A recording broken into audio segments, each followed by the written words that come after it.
आज भी फेंके हुए पैसे नहीं उठाता।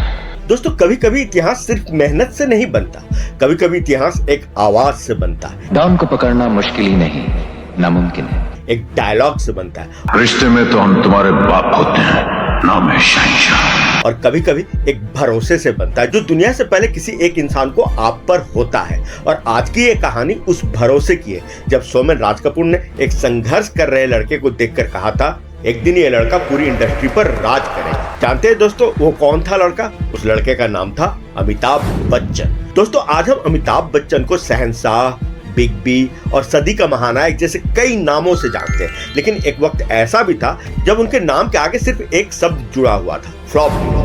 फिल्म 7 हिंदुस्तानी से अपने करियर की शुरुआत करने वाले अमिताभ अपनी पहली फिल्म में कुछ खास कमाल नहीं कर पाए। किस्मत जैसे अमिताभ से रूठ चुकी थी। लगातार 12 फिल्में फ्लॉप। सोचिए एक नए हीरो पर क्या गुजर रही होगी, जिसके सपने बड़े हों, लेकिन हर शुक्रवार जब फिल्म रिलीज होती थी तो उन सपनों को उनकी किस्मत तोड़ देता था। हालात ये हो गई थी कि कोई बड़ा बैनर उन्हें अब लेना नहीं चाहता था, और तो और कोई हीरोइन उनके साथ काम करने को तैयार नहीं थी। तब उनकी हाइट को लेकर भी मजाक उड़ाया गया था, तो कई बार उन्हें बीच फिल्म से भी निकाल दिया गया। और यही वो दौर था जब एक्टर टूट जाता है या फिर खुद को साबित करता है। जंजीर, वो फिल्म जो सब कुछ बदल देने वाली थी। दरअसल इस कहानी की कॉपीराइट धर्मेंद्र के पास थी। सलीम जावेद ने जब उनको ये कहानी सुनाई तो ये कहानी उनको इतनी पसंद आई कि उन्होंने इस फिल्म को खुद से प्रोड्यूस करने का फैसला कर लिया था, और इसकी कॉपीराइट भी उन्होंने खरीद ली। ये बात उन दिनों की है जब धर्मेंद्र की एक फिल्म समाधि हिट हो गई थी। उस फिल्म के डायरेक्टर थे प्रकाश मेहरा। तब वे नए नवेले डायरेक्टर थे, और फिल्म के हिट हो जाने के बाद धर्मेंद्र ने प्रकाश मेहरा के साथ अपनी एक टीम बनाने की सोची, और तय हुआ कि ये जो नई स्क्रिप्ट उन्होंने खरीदी है, इसका डायरेक्शन भी प्रकाश मेहरा ही करेंगे। प्रकाश मेहरा भी तब फिल्म की कहानी को लेकर काफी उत्साहित थे, और वे जल्द से जल्द फिल्म को शुरू करना चाहते थे। लेकिन धर्मेंद्र के पास तब डेट्स की प्रॉब्लम थी, क्योंकि वे उन दिनों कई फिल्मों की शूटिंग में बिजी थे, इसलिए वे इस फिल्म के लिए डेट निकाल नहीं पा रहे। लेकिन प्रकाश मेहरा भी इंतजार नहीं करना चाहते थे। वे चाहते थे कि जल्द से जल्द इस स्क्रिप्ट पर वे काम करना शुरू कर दें। फिर जब उन्होंने देखा कि धर्मेंद्र को अभी पहले से ही साइन की हुई फिल्मों को पूरा करने में टाइम लगने वाला है, तो फिर उन्होंने धर्मेंद्र से एक रिक्वेस्ट की। उन्होंने कहा अगर वे इजाजत दे तो वे किसी दूसरे हीरो को लेकर इस स्क्रिप्ट पर फिल्म बना सकते हैं। तब धर्मेंद्र ने अपनी व्यस्तता को देखते हुए इसकी इजाजत दे दी। मीडिया सोर्सेज के मुताबिक प्रकाश मेहरा ने तब वो स्क्रिप्ट धर्मेंद्र से सिर्फ 3,500 रुपए में खरीदी थी। लेकिन स्क्रिप्ट तो उन्होंने खरीद ली, अब समस्या थी हीरो की, क्योंकि पहले जिस फिल्म में धर्मेंद्र जैसा बड़ा हीरो काम करने वाला था, उस फिल्म में अब उन्हीं की टक्कर का कोई बड़ा हीरो उनका रिप्लेसमेंट हो सकता था। फिर तलाश शुरू हुई बड़े हीरो की। प्रकाश मेहरा ने पहले इसके लिए राजकुमार को अप्रोच किया। वे उन दोनों हैदराबाद में शूटिंग कर रहे थे। कहानी सुनने के बाद फिल्म तो वे करने को तैयार हो गया, और बोले भी कि जानी तुम तो मेरी कहानी लेकर आए। आपको बता दें कि फिल्मों में आने से पहले राजकुमार पुलिस की ही नौकरी किया करते थे, लेकिन फिल्म करने के लिए उन्होंने प्रकाश मेहरा के सामने एक शर्त रख दी कि फिल्म की शूटिंग हैदराबाद में ही करनी होगी। दरअसल उनकी भी मजबूरी थी, वे फिल्म पूरी होने से पहले हैदराबाद छोड़कर जा नहीं सकते, और प्रकाश मेहरा को फिल्म की शूटिंग शुरू करने की जल्दबाजी थी।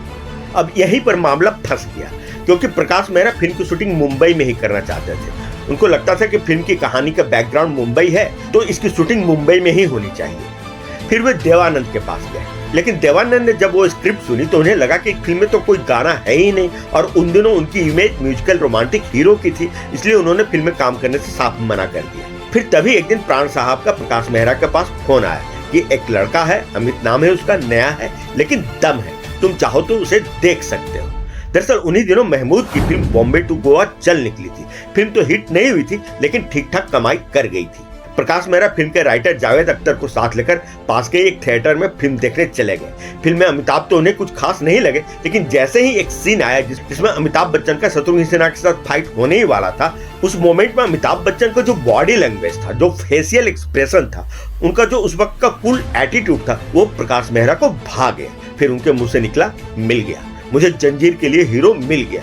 जावेद अख्तर भी उस सीन को देखने के बाद कन्विंस्ड थे, क्योंकि फिल्म जंजीर में विजय श्रीवास्तव नाम के जो पुलिस इंस्पेक्टर के कैरेक्टर है, उसमें उनको लग रहा था कि अमिताभ बिल्कुल फिट बैठेंगे। लेकिन मामला फिर एक बार फंस गया। जैसे ही डिस्ट्रीब्यूटरों और फाइनेंसरों ने यह बात सुनी, उन्होंने इस प्रोजेक्ट से अपने हाथ पीछे खींच लिए।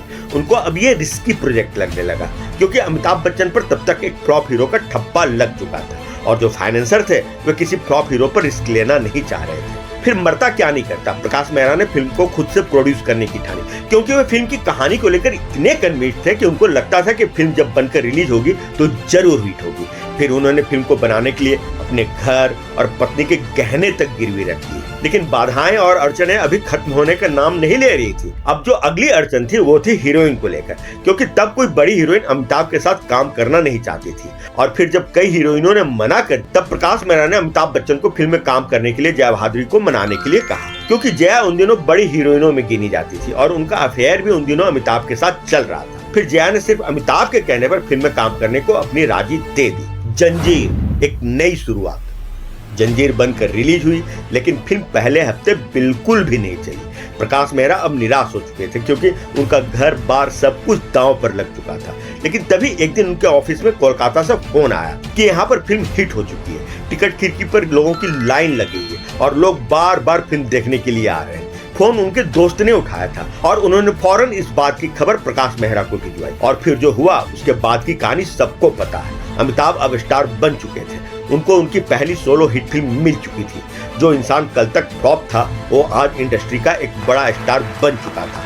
इसके बाद अमिताभ बच्चन ने फिर कभी पीछे मुड़कर नहीं देखा। फिर तो उन्होंने एक के बाद एक अच्छी फिल्मों की झड़ी लगा दी। दीवार, शोले और त्रिशूल जैसी फिल्मों ने तो उन्हें एक लीजेंड ही बना दिया। तब जंजीर में उनका निभाया गया रोल इतना पॉपुलर हुआ था कि उन्होंने उसके बाद 20 से ज्यादा फिल्मों में अपने किरदार का नाम विजय ही रखा।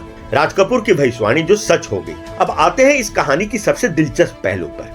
साल 1973 आरके स्टूडियो। एक तरफ जंजीर की शूटिंग चल रही थी तो पास ही किसी फिल्म पर काम कर रहे थे राज कपूर। एक दिन जब वो सेट के पास से गुजर रहे थे तो उन्होंने एक भारी लेकिन गूंजती हुई आवाज सुनी। वो सुनकर वहीं रुक गए, पूरा डायलॉग सुना और फिर अपने असिस्टेंट से पूछा, ये लड़का कौन है? फिर असिस्टेंट ने उनको बताया, सर ये एक नया लड़का है, इसका नाम अमिताभ बच्चन है। और तभी राज कपूर ने जो बात कही वो इतिहास में सदा सदा के लिए दर्ज हो गई। उन्होंने कहा, एक दिन ये लड़का पूरी इंडस्ट्री पर राज करेगा।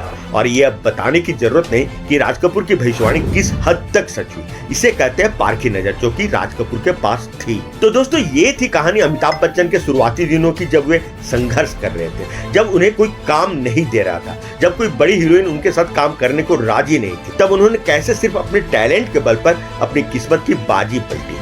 एक लड़का जो अपनी जमी जमाई नौकरी छोड़कर कोलकाता से मुंबई आया था हीरो बनने का सपना लेकर, लेकिन लगातार 12 फिल्मों की असफलता ने उनकी हिम्मत को तब पूरी तरह से तोड़ दिया था। यहाँ तक कि वे अब फिल्मों में विलेन का रोल करने के लिए भी मानसिक रूप से तैयार हो गए थे। लेकिन तभी एक फिल्म आती है, रिलीज होती है और फिर सब कुछ हमेशा हमेशा के लिए बदल जाता है। दोस्तों ये कहानी आप लोगों को कैसी लगी हमें कमेंट बॉक्स में लिखकर जरूर बताएं। साथ ही ऐसी ही कहानी आप किस और दूसरे हीरो के बारे में जानना चाहते हैं वो भी आप हमें कमेंट बॉक्स में जरूर लिखें। और हाँ, जाने से पहले वही छोटी सी रिक्वेस्ट कि वीडियो को लाइक और चैनल को सब्सक्राइब करना ना भूलें। तो फिर मिलते हैं अगले वीडियो में किसी नए टॉपिक के साथ। तब तक के लिए आप सभी को आपके दोस्त और होस्ट आकाश वर्मा की तरफ से प्यार भरा नमस्कार। आप देख रहे हैं एनकेडी अड्डा, दिल से फिल्मी।